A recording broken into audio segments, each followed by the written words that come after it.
The Canterville Ghost. An amusing chronicle of the tribulations of the ghost of Canterville Chase when his ancestral halls became the home of the American minister to the court of St. James.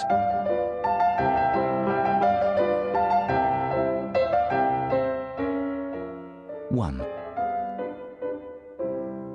When Mr. Hiram B. Otis, the American minister, bought Canterville Chase, everyone told him he was doing a very foolish thing, as there was no doubt at all that the place was haunted.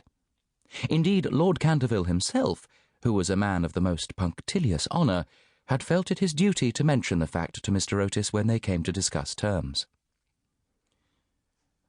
"We have not cared to live in the place ourselves," said Lord Canterville, "since my grand-aunt, the Dowager Duchess of Bolton, was frightened into a fit, from which she never really recovered, by two skeleton hands being placed on her shoulders as she was dressing for dinner, and I feel bound to tell you, Mr. Otis, that the ghost has been seen by several living members of my family, as well as by the rector of the parish, the Reverend Augustus Dampier, who is a Fellow of King's College, Cambridge.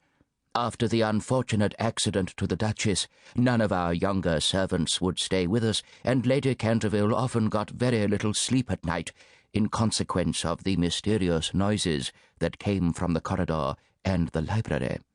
"My lord," answered the minister, "I will take the furniture and the ghost at a valuation.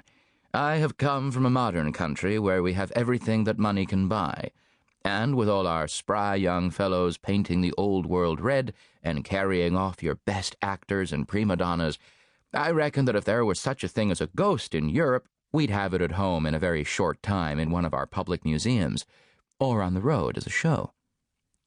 "I fear that the ghost exists," said Lord Canterville, smiling, "though it may have resisted the overtures of your enterprising impresarios.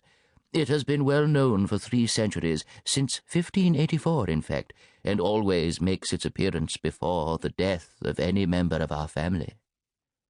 "Well, so does the family doctor, for that matter, Lord Canterville. But there is no such thing, sir, as a ghost, and I guess the laws of nature are not going to be suspended for the British aristocracy."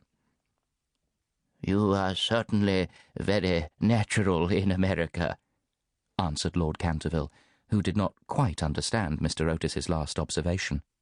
"And if you don't mind a ghost in the house, it is all right. Only you must remember, I warned you." A few weeks after this, the purchase was concluded, and at the close of the season, the minister and his family went down to Canterville Chase.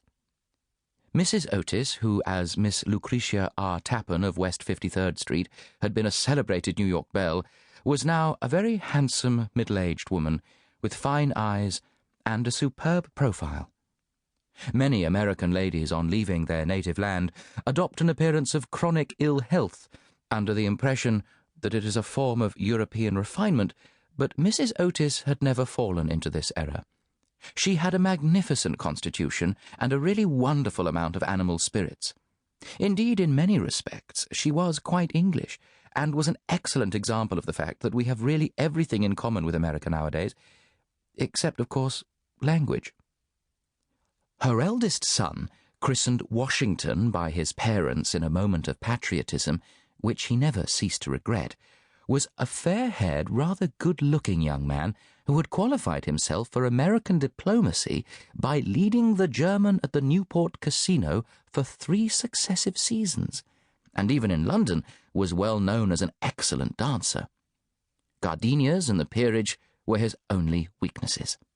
Otherwise, he was extremely sensible.